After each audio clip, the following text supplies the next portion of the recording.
If you want to play with emotions like what you just saw, then here's 3 easy piano techniques that you can apply to improve your piano playing skills instantly.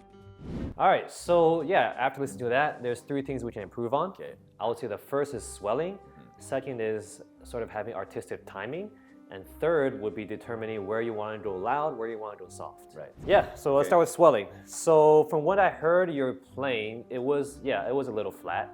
So yeah, let's try playing it, but each phrase sort of go loud, then soft, then loud, then soft. Let me give it a try first. I mean, sure. Okay.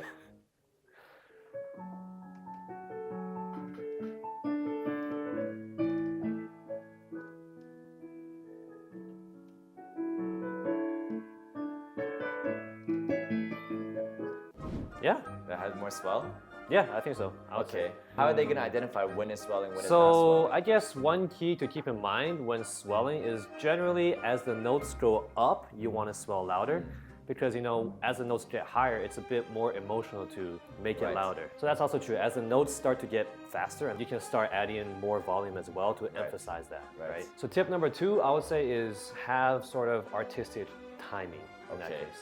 What's the difference between timing and artistic timing? So, in musical terms, this is a bit of music theory. This is called rubato, which basically means like free time. Okay. In that sense, what you do is you sort of feel it in this case. You sort of feel where you want to go a little faster, where you feel like you should go a little slower. But the problem with feeling is that some people can feel incorrectly. Yeah. Some bad pianists just play really awkwardly. Well, bad pianists don't use rubato. They just can't play the song usually. Okay. Yeah.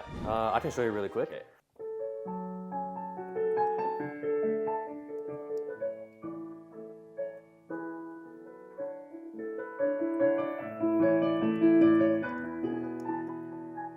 Let me try it and see what the feeling is. Yeah, Okay, so see how you feel it.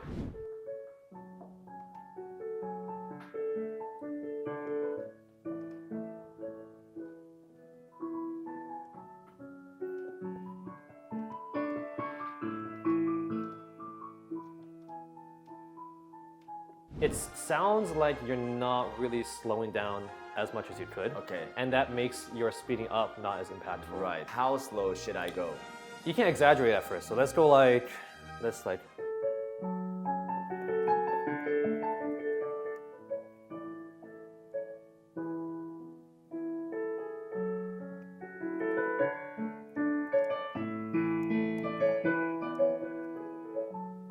So you exaggerate it to find which parts sound better fast, which parts sound better slow. Obviously, when you exaggerate it, it's gonna be like sounding weird. So that's definitely a good way to practice. All right, so my third tip would be adding in more dynamics to the song. Okay.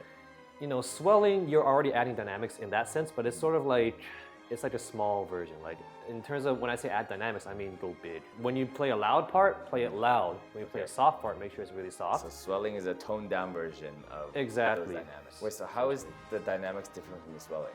Dynamics is like a big picture thing. Like this section is just loud, and this section is soft, and then you swell within those sections. So for example, like one section is fortissimo, loud, right? And then you say in that loud, I can also swell. You can also swell and in the then fortissimo. in the pianissimo, the quiet, I also swell. Exactly. Oh, yeah. I didn't know that. Okay, Yeah, your artistic so how do we ideas. apply this? In order to apply this, I think we should go to the next section, which is the, right, you know that part? Yes. I'll play from the beginning up to that part. Okay.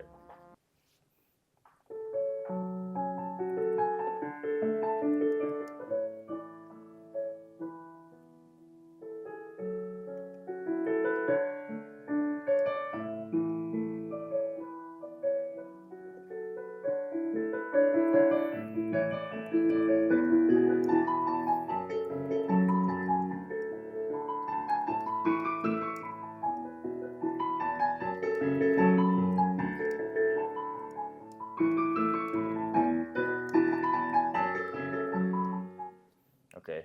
Yeah, makes sense. I mean, you just played a quieter part and a louder part, but you combine the timing and the swelling. Yeah. Okay. Give it a try.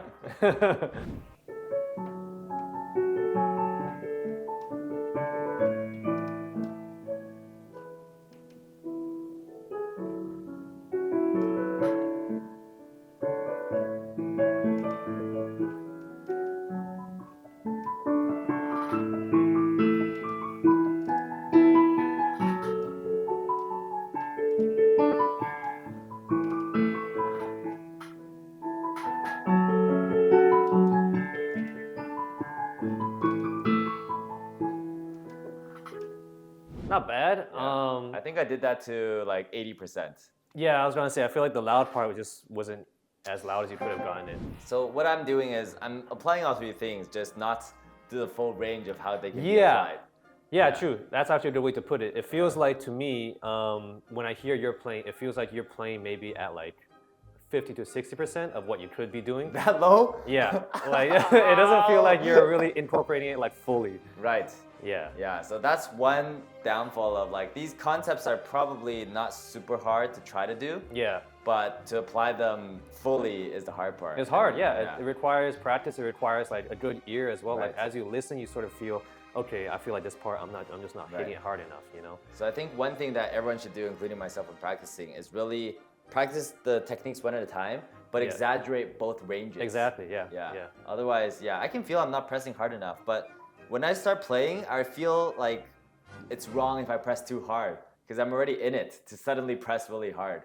Well, that's why it's like, Yeah. as you're swelling, it's gradual, right? You don't want to Right. like just randomly hit But it, I right? think it's also part of preparation, Mm-hmm. like knowing my range before I play. Otherwise, once I'm playing within that small range, it's hard to suddenly expand while I'm playing. True. Yeah. Yeah.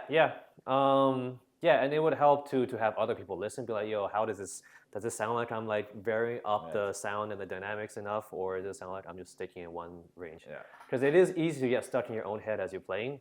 You feel like you're doing it right, but it doesn't necessarily sound that way to listeners. If you found these 3 techniques helpful for playing songs with more emotion, then please support our channel by liking, commenting, subscribing, and checking out our next video over here.